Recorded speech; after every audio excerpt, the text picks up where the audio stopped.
Coming up on Sports Extra, back from the pits of mediocrity, Carolina came back home in a big way against the Panthers. It's the moment you've all been waiting for. Duke, Carolina, Dean Dome. We take a look at the matchups to watch in this heated rivalry. When you see cheerleaders soar through the air, it may not be as fun as you think. All that and more, Sports Extra starts right now. From the University of North Carolina School of Media and Journalism, covering the full range of Tar Heel athletics. This is Sports Extra. There's freezing rain outside, but Sports Extra is warmed up and ready to go. I'm Kelly Glendenning. And I'm Kendra Douglas. And we have new champions on campus. The men's tennis team was in Charlottesville, Virginia this weekend at the ITA Championships. The Heels defeated Texas Tech on Friday, Ohio State on Saturday, and UCLA on Sunday. UNC then faced GVA this morning. Let's take a look.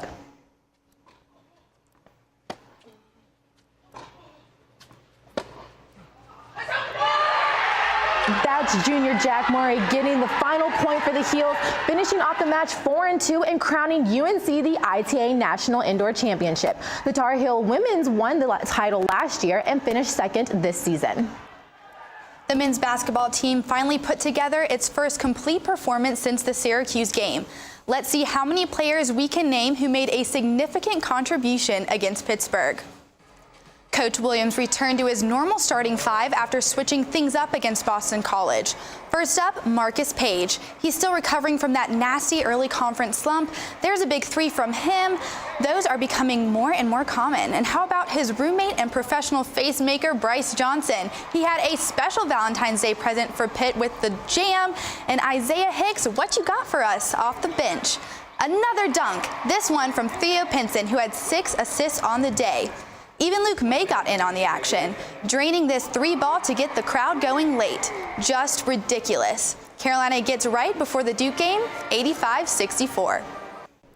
All right, the waters were a little rough, but the ship is starting to get back on course. Oh, Captain, my captain, basketball analyst Luis Fernandez joins us now to see if the calm waters are here to stay. Thanks, Kelly. Pitt was a perfect opportunity for the Heels to get back into sync, specifically Justin Jackson, and boy, was he off. We actually talked about it about 2 weeks ago. Carolina was not looking too good, and our Caleb Waters was mad at one person, Justin Jackson. Let's look back to just a few hours before the Louisville game. The final issue for UNC on Saturday, and frankly a number of recent games, is Justin Jackson. Caleb's right. Jackson wasn't doing well at all before February 1st. He had only scored double digits twice in the past 7 games. There were dozens of articles this past offseason talking about Jackson working on his shot, but we have yet to see any consistent fruit of that. And people's criticism may be getting to Justin Jackson. Uh-oh, are you going to let that get to you, Jay Jackson? His most disappointing features is his three-point shooting, only 20% beyond the arc. He's made 4 of the 6 3-pointers in the past 2 games. Justin Jackson has been weak around the rim, as you see here. Double digits in scoring in 3 of the past 4 games. They're making Bryce Johnson do all the work as he basically just watches. And finally, Johnson has 57 points since Louisville. Jackson has 55. The offense was also firing on all cylinders. The passing was superb. It was San Antonio Spurs team ball out there for Carolina. There was an assist on 81% of main shots, including, wait for it, this one from Theo Pinson to Joel Berry for 3. Shot. Pinson had a 6-to-1 turnover ratio. If he's on, the offense is on. Let's take a look at one more possession here. Jackson's going to drive, and everyone has their attention on him. So Kennedy Meeks starts to slip behind the zone. Jackson's going to pass it to Johnson, who gets the ball and immediately looks to pass back to Meeks for the easy layup. But now Carolina is on to Duke. Duke was struggling, but now has a win in 4 straight games, and thanks in part to that guy right there, Grayson. Hold on, that's not Grayson Allen. Guys, I know he looks like Ted Cruz, but that's mean. Can we fix this ball? Can we do that? Oh, there you go. Thanks, man. I appreciate it. All right, getting back on track. Check out this play from Allen against UVA on Saturday. Allen got to get a shot up. He's going to try to get fouled. He drives it. No whistle. He banks it in at the buzzer. What a shot! He hit it. Are you serious? Wow! Can't believe it. Super South. Grayson Allen with an honestly, I mean, it looked like he may have traveled a little bit there, but you know what? We got to move on now. Going to the Blue Devils. They're coming off an emotional high, so Carolina's going to have to be ready for Wednesday. Carolina Duke, it's always such a big game in prime time with great players. Let's look at two potential matchups. First up, we got Bryce Johnson versus Brandon Ingram. Now, when it comes to offense, they both excel where the other struggles. Johnson would dominate in the paint, and Ingram would be a mismatch outside. Now, when it comes to defense, advantage Ingram. Why would you say that? Well, Duke will probably play zone, so Ingram won't have to defend the big man. But a major key for this matchup, boxing out is going to be a lot harder in the zone, so look for Johnson to attack the boards. Now, one more matchup to look for. It's the two hottest players on both teams. That's right, Justin Jackson versus Grayson Allen. And looking at the offense, if Jackson is on fire, then Allen is dancing on the sun. He's averaging 22 points a game during Duke's 4-game winning streak. And on defense, we'll give the advantage to Jackson. Sure, he's a little small, but he's got length that could cause problems for the shorter Allen, especially if Jackson stays out of foul trouble. Plus, there's Theo Pensing, who could come help off the bench. As for the major key, confidence. If Allen is feeling good, it could be a long night for UNC, and a confident Jackson will be critical for Carolina going forward. This matchup always is so much fun. It's the 75th time these two teams have been ranked when they play each other. Duke right now is 20, and Carolina is 5. And Duke leads that ranked series 38-36. Lewis, did you get a ticket for the game? I actually did. Yeah, I got phase 5, so I'll be right up there next to the roof. It'll be fun. What about you, Kelly? I actually got phase 1, so wow. I won't rub it in. Wow, very lucky, very lucky. All skill but very unlucky basketball analyst Luis Fernandez. Thanks, Luis. Icy conditions led officials to cancel classes at UNC today, but that didn't stop basketball analyst extraordinaire Brett Thompson from traveling to Duke. Brett, what's going on in Krzyzewskiville? Thanks, Kendra. Yes, unlike certain other basketball programs, I did make the 8-mile drive over Trevecca Road to get the job done. Now, let's take a look at some classic moments in UNC Duke history, courtesy of Paul Beam.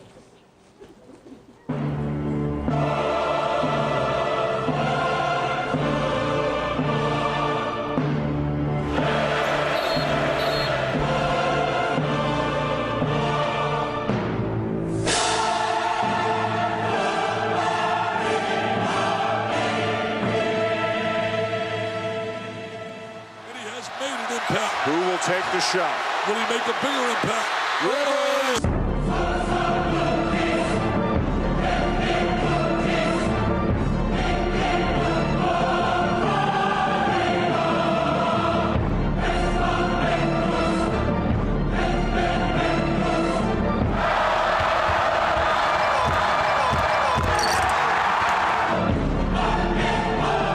That one is no good.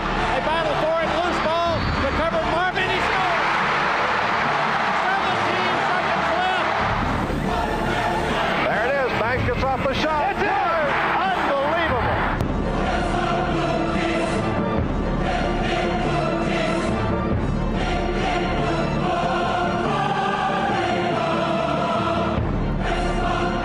North Carolina is the 2009 national champions. It's over. Blue Devils have won the national championship.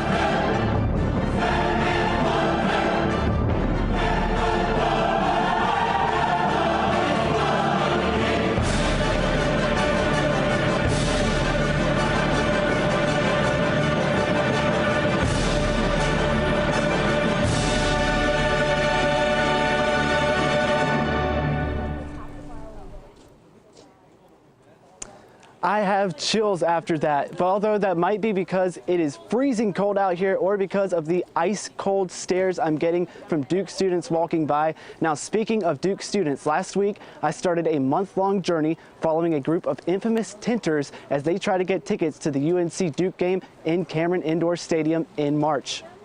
Krzyzewskiville, home of basketball, tents, and seniors Jared Lynn and Aaron Brown. Two of Duke's most dedicated fans braving the cold for tickets to the UNC game. I've been out every night for the past month, actually, aside from 3 nights. Like our tent, we're always out there. We're always in the front row. Like I haven't been outside the front row this year. I've only been out in the front row like once in my Duke history. Lynn and Brown are members of Tent 1, a group of friends who have gotten into Cameron Indoor Stadium first for the past 3 years. It's a mix of old faces and new, like Lynn's. I tented before with other groups, but I left those groups to try to get into this group because I love the people in this group. This week, Tent 1 members had to put their status as number 1 on the line in Duke basketball trivia, which factors in which group gets to enter first. We're feeling pretty good about trivia. Obviously, it depends on how the other tents did, but we estimated we got about 85% of the questions right. On game days, Shashetskyville gets pretty wild.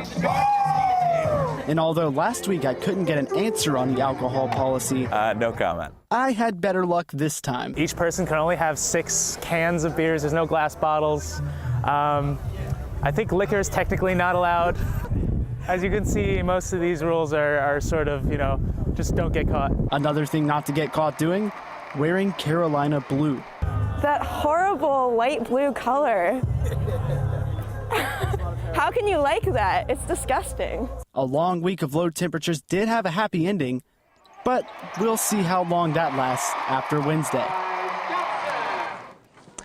Now, I just received breaking news that Tent 1 will actually be Tent 2 this year. They finished second place in the trivia contest. Guys, I know you're probably upset, but hear me out. The UNC Student Ticket Lottery is completely rigged. It's unfair. And for the 3rd straight year, I am not going to the Duke game through the lottery, so it could be worse, guys. I'm freezing cold out here. Back to you guys in that warm studio.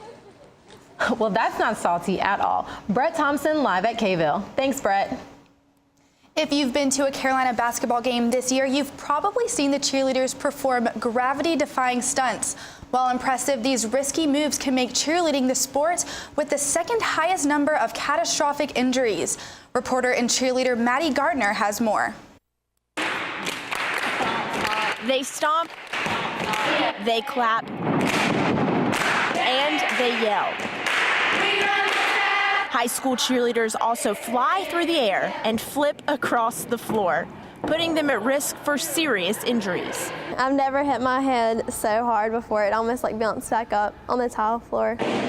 Bailey Atkins took a hard hit after falling 7 feet from a stunt. I mean, I just sat there. I was like, Bailey, just laugh it off and get up, because that's what I usually do. My head was just pounding so hard, and then my cheer coach got down there and looked at me, and she saw automatically that there was blood. She needed staples in her head. I took her to the hospital. Her whole body hit the mat except for that one part of her head. But I was still ready to get back up there and do it again. If a cheerleader falls from this height, it can have the same effect as being hit by a football player. But these statistics are often pushed to the sideline. And then be as still as you can. Dr. Jonna Register Mahalik of the National Center for Catastrophic Sports Injury Research studies these types of incidents. I just think people don't expect cheerleaders to get injured. But the reality is they do. Register Mahalik says it all comes down to regulation. They're oftentimes not considered a sport, so they're not regulated in the same way. You know, we see cheerleaders practicing advanced stunts without pads, without mats, without spotters, you know, on very hard surfaces. Atkins' fall took her out for 2 weeks. Now she's back at practice, but it's not the same as before. The school's athletics director passed down a new rule after Atkins' injury. No stunting at games for the rest of the season. I wish we could do stunts still, because people get hurt in every single sport. I mean, it's going to happen. Because even with the risk, Atkins says she was born to fly. In Chapel Hill, I'm Maddie Gardner reporting. The number of serious cheerleading injuries is decreasing, but remains high in comparison to other sports. Alcohol sales in college stadiums. Over 30 schools now sell beer to their students. Could UNC be getting a new menu item in the future? We'll let you know next on Sports Extra.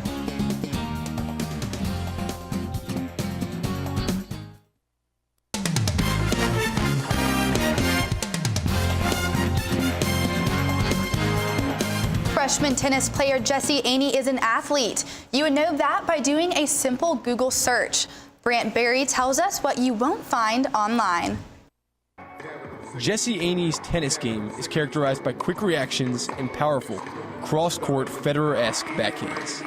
It's this very backhand that won her the Minnesota Women's State Championships in 8th grade. Amy even played with her brother on the men's team during her senior year. My brother was actually trying to convince me for like a whole year. He was like, you have to come out for the boys team. We'd totally make it to stay with you. And I was like, no. And then finally, I was like, okay, fine. But tennis isn't Amy's only game. She finished her high school career as the Minnesota State assists leader in hockey. Amy was even recognized as the 2010 Sports Illustrated Sports Kid of the Year for her athletic achievements. Being the investigative journalist I am, I set out to find if she still got the hockey moves.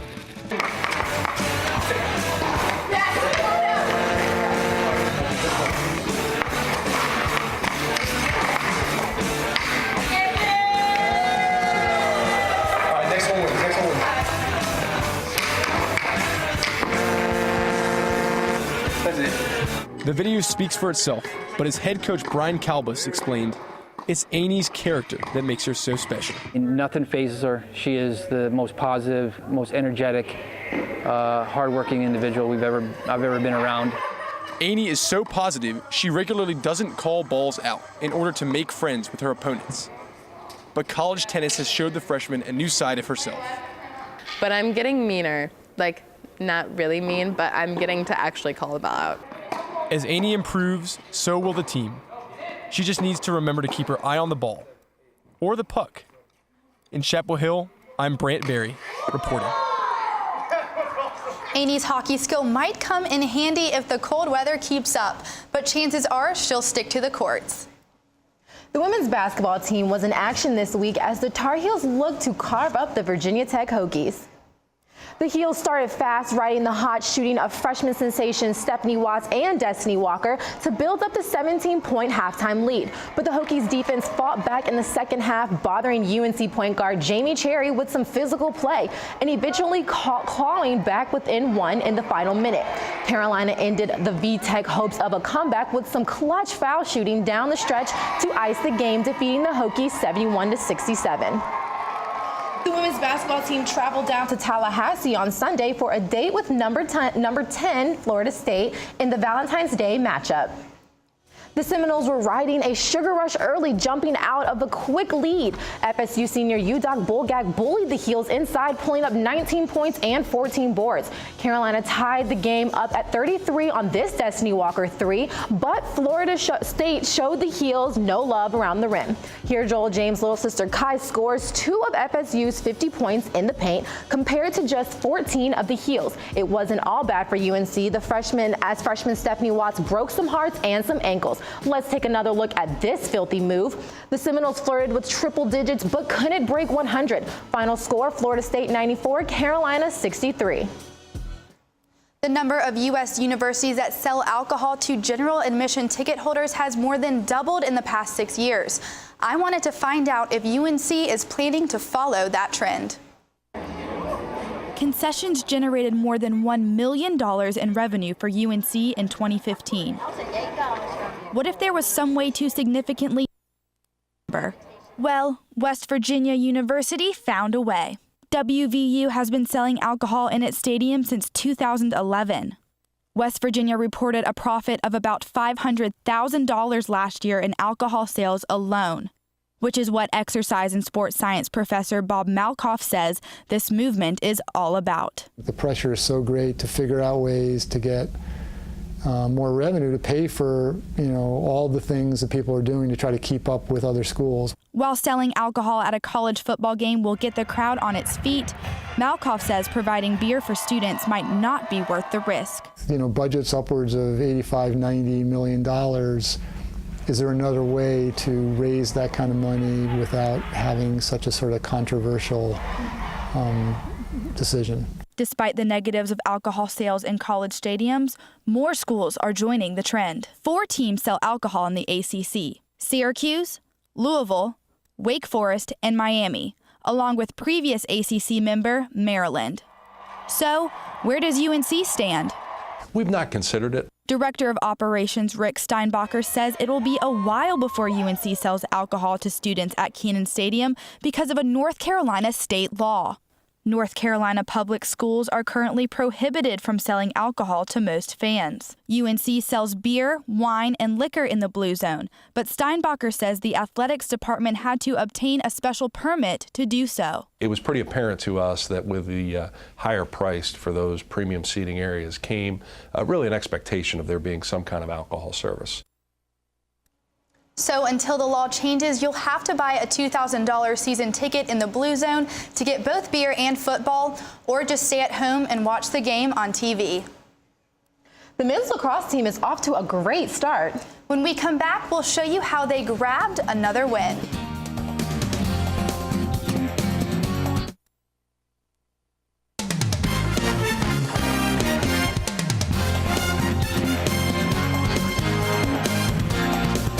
UNC's men's lacrosse scored 34 goals in just 2 games. To help with all the scoring, we had to bring in reinforcements. So today we present men's lacrosse with the inspirational DJ Khaled. Saturday, UNC scored 14 goals against Furman. Check out Tar Heel Chris Cloutier coming in with, and Michael Tagliaferri bringing in another one. The redshirt junior had 2 on that day, and senior Patrick Kelly running in hot, scoring with an over-the-shoulder shot. Another one. With a highlight reel goal right there, everyone was excited. Well, almost. The Carolina players are pumped up cheering on the senior, but take a look at the Furman goalkeeper. Looks like he's not getting that win-win no matter what. Thinking you should stop this high-powered Carolina attack? Congratulations, you played yourself. Carolina's next game is in Chapel Hill this Saturday against Xtra. Excuse me. The women's lacrosse team took on High Point University Friday night.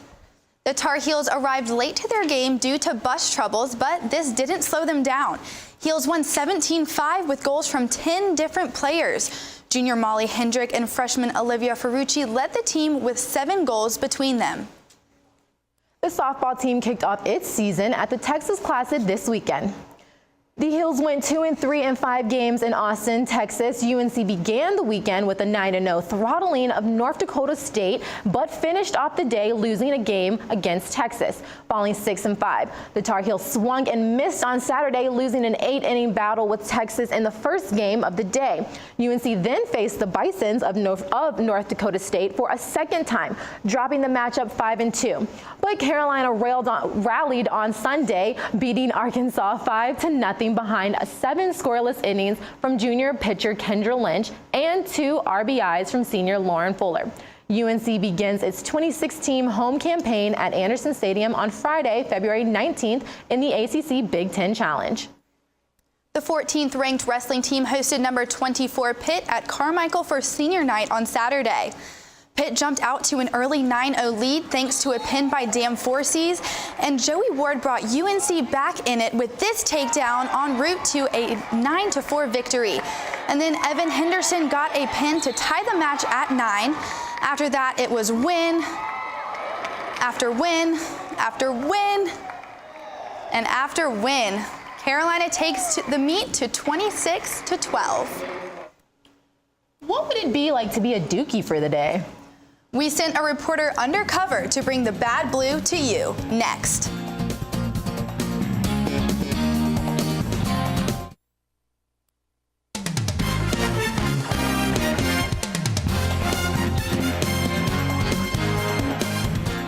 So we talked about Duke a little bit in the beginning of the show. Now our Blake Bazimski got a chance to take a look in the game at Cameron Indoor in a new segment we call Behind Enemy Lines. I arrived at the encampment known as Sheshkiville before tip-off. Adjacent to the stadium, an estimated 1,000 students have created a tent city, complete with Wi-Fi and pizza deliveries. This is more of the living room area. Okay. We got like a Queen Air mattress over there. Wow, check this guy out. Look, cool shirt, man. This is Crazy Towel Guy. He's only missed 2 home games since 1969. And he leads a chant during the second half for the entire stadium. Finally, it was time to get in line, enter the stadium. At the door, I got a piece of paper they called the dirt sheet. It shows you the opponent's roster, facts for every player on the team, and even some special chants for the day. I finally got into the stadium. Thank you. The Cameron Crazies get pretty rowdy during the game, but you have to be crazy to like this song.